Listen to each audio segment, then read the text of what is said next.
this is the presentation on 4 ways to make more profit per trade. 4 ways to make more profit per trade. Is that something you're interested in? You know, when it comes to becoming more and more profitable as a trader, it's all about increasing the amount of profit you make per trade. That's a really key thing. The math doesn't work out if the profit per trade isn't high enough. So in this video, we're going to talk about some strategies, some simple things that you can do, 4 things that I've done that have helped me increase my profit per trade. So if that sounds good to you, check out this presentation. It's going to be straight to the point. Let me check my levels here. That's a really key. Let me check my levels here. Okay, good. So 4 ways to make more profit per trade. I get that you're on board with that. So thank you for joining me. Now, first of all, if I think back, this was one of my most painful trading days. As you can see on the screen, this is my spreadsheet where I log my trades. And on this particular day, this was Wednesday, 10/18, I racked up a total of $2,550 in losses. Ouch.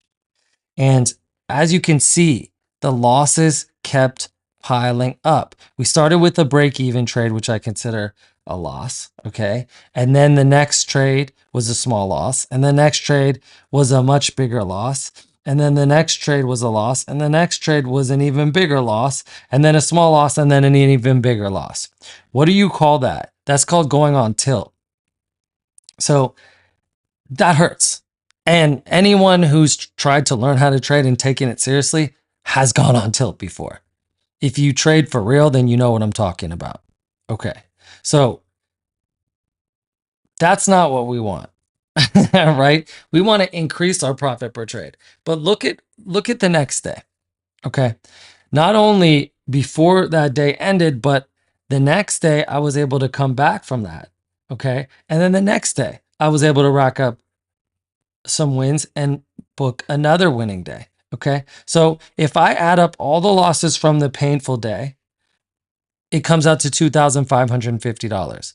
But then if I look at my wins and I calculate my wins from this 325 win all the way down to that 6250 win, it comes out to $3,425 wins. So that's what you want. You want your winning days, your average winning days, to be bigger than your average losing days. So in this video, we're going to talk about exactly how to increase those winners. Now, there's 2 basic approaches to increasing your profit per trade. Okay, 2 basic approaches. Simple math here. You can either increase something or you can decrease something. That's it. There's 2 ways: increase or decrease. What can you increase? Well, you can increase your win rate, right? That's the most obvious one that people would think about. You can increase the size of your winning trades, right? You can throw on more leverage. That's probably the second thing people think about. Or you can increase the volume of trades. All those are ways that you could potentially increase your profit per trade, right? Higher win rate, increase the size of your winning trades by adding more leverage, increase the volume of trades. The problem, though, however, is that when you increase your win rate, right, decision fatigue sets in. So how can you, the problem with going for a high win rate is that it's hard to maintain a high win rate, and no one can maintain a really high win rate forever, right? Because you're a human being, and some days you won't be at your best, and there's no way around that. So fatigue is inevitable, and that's the big problem with going for a higher win rate. The second problem is when you increase the size of your winning trades, okay, and you go for leverage, well, the problem there is that there's a destructive positivity and confirmation bias that sets in. Now, if you've ever tried to add to a trade once you've been in the trade, you know what I'm talking about when it comes to confirmation bias. Confirmation bias is one of the most difficult obstacles in trading, because you're in a trade because you think you're correct about the direction, and then it distorts your view of the market. So when you add on and increase your leverage, it makes that even more destructive, and it makes it even harder to see the market clearly. So that's the big problem with increasing your leverage: confirmation bias and that destructive positivity. Next, increasing your volume of trades. Well, if you increase your volume of trades,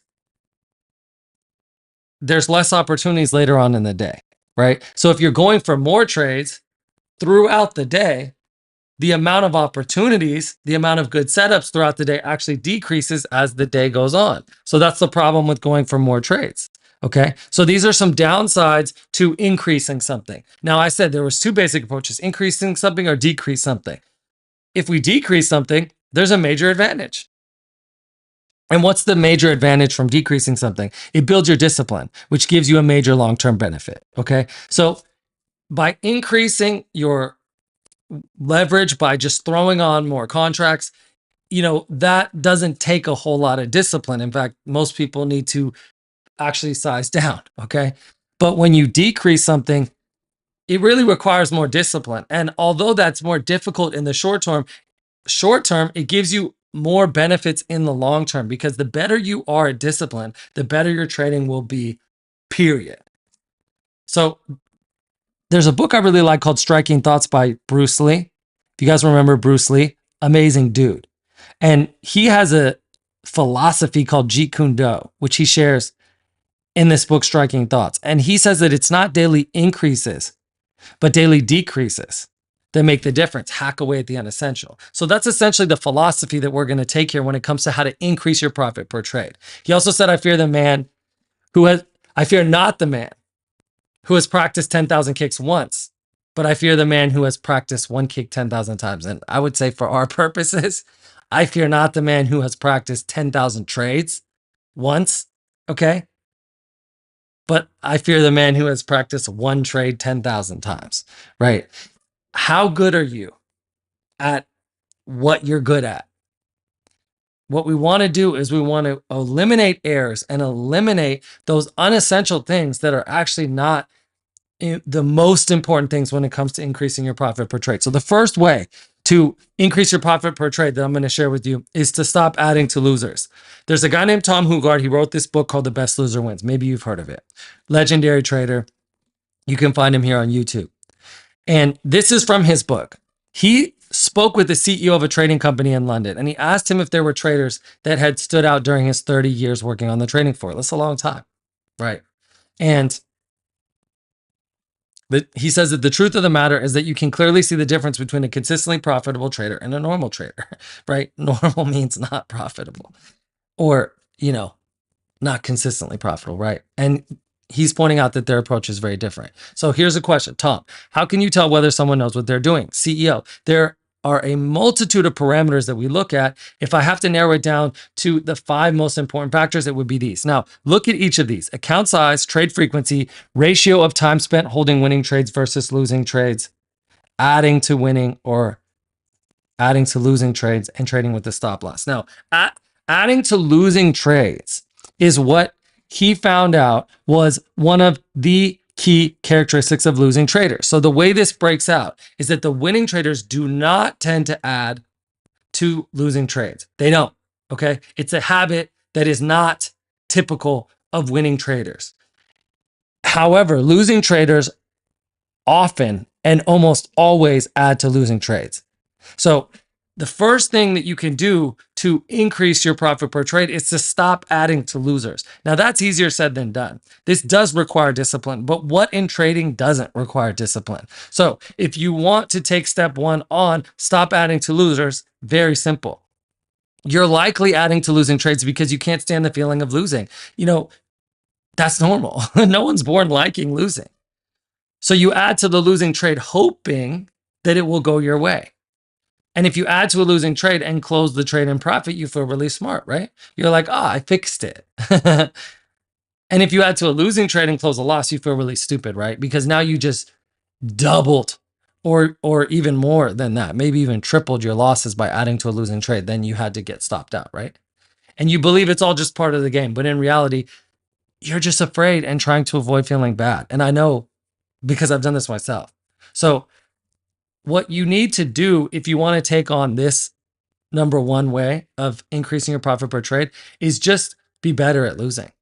Tom Hugard calls it best loser wins. So there's actually a skill to losing. And if you expect to be good at trading, you got to be good at losing. And part of that is not adding to losing trades. So start by practicing, stop adding to losing trades.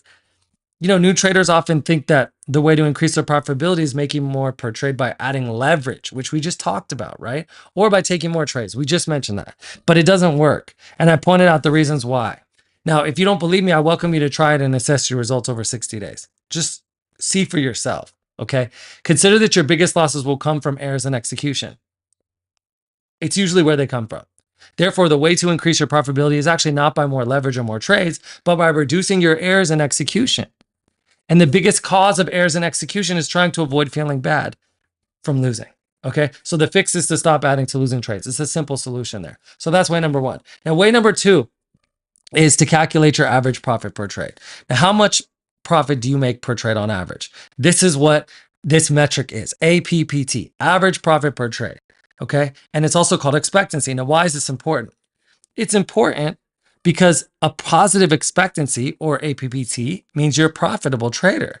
A negative expectancy, or negative APPT, means you're unprofitable. And a zero expectancy means you're about break even. Okay.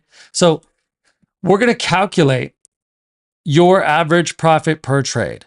And we're going to use this formula. Your win percentage, that's your win rate, okay, times your average win minus your losing rate times your average loss. Okay. And you need a minimum of 100 trades to account for variance here, right? You need statistical significance. So make sure that you have a large enough sample size. I'm recommending over the course of 100 trades. So this is a software that I use with TopStep, where I download my statistics from Tradovate. And if you download your statistics from Tradovate, if you happen to use that platform, you can actually get your expectancy, or your average profitability per trade, APPT, straight from the software. So it calculates it for you. And as you can see here, over 202 trades, my expectancy was $54.95. Okay. So this is the most recent stats that I could find.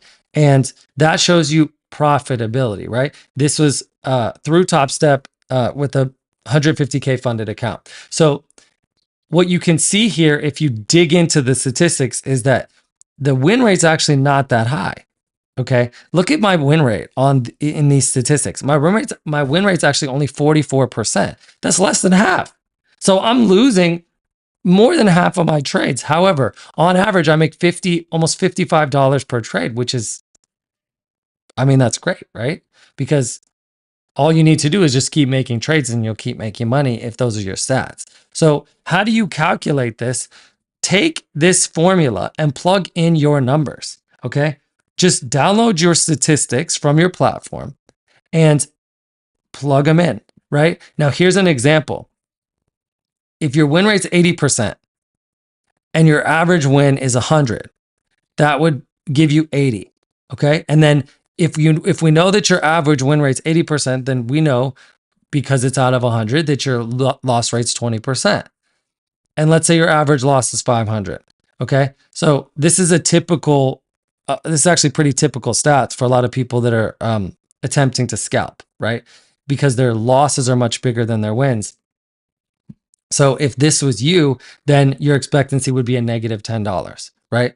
So what do you do with your average profit per trade once you calculate it? What you do is, well, here's what you do. Okay. If your APPT is negative, your goal is break even over 100 trades.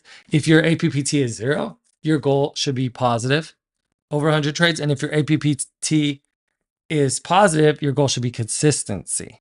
Okay. To continue to keep it positive over 100 trades. So those would be my recommendations. Now, the third way is to reduce your trading volume. Okay. Reduce your trading volume. And if we go back to my story, my horror story at the beginning, right? You can see that when I started racking up those losses, it just kept going and going and going, right? We went from a 0 loss to $125 loss to 500 to 337, 687, 500, and then 850, right? So what would happen if I cut my trading session after that third loss, right? If we're considering the break-even trade a loss, what would happen after that $500 loss if I just cut it? If I ended the session there? Well, I could have avoided all of those losses, right? Now, by virtue of math, if I traded exactly the same, my average profit per trade would go up because my average loss would go down. So that's awesome, right? Because you're basically sucking less. Now, no one wants to suck less. Everyone wants to make bigger trades and higher leverage and higher win rates. But there's some very interesting math that works out when you calculate your average profitability per trade. So this is an example of how ending your session after 1 or 2 or 3 losses will help you reset your mind and actually process those losses and learn from what's going on. Because what I didn't understand here was that there was something about the market that I wasn't able to see. There was something blind to me, right? And I was stuck in confirmation bias, right? And so that's why I'm racking up loss after loss after loss. If you rack up 1 or 2 losses, you should be able to look at that failure as feedback and then assess, okay, what is this feedback telling me? And then get back in sync with the market. Okay. So we want to eliminate days like this. And you can do that by just reducing your volume of trades. So those would be my 3 recommendations for how to increase your profit per trade. And I'm going to do this presentation again in the future. So we only covered 3 of the 4 ways, but that's all I have time for now. So thank you for checking out this presentation. Leave me a comment in the comment section. Let me know what you thought and how I can make this even more valuable to you. Have a great day. I'm Bren. I'll see you in the next one.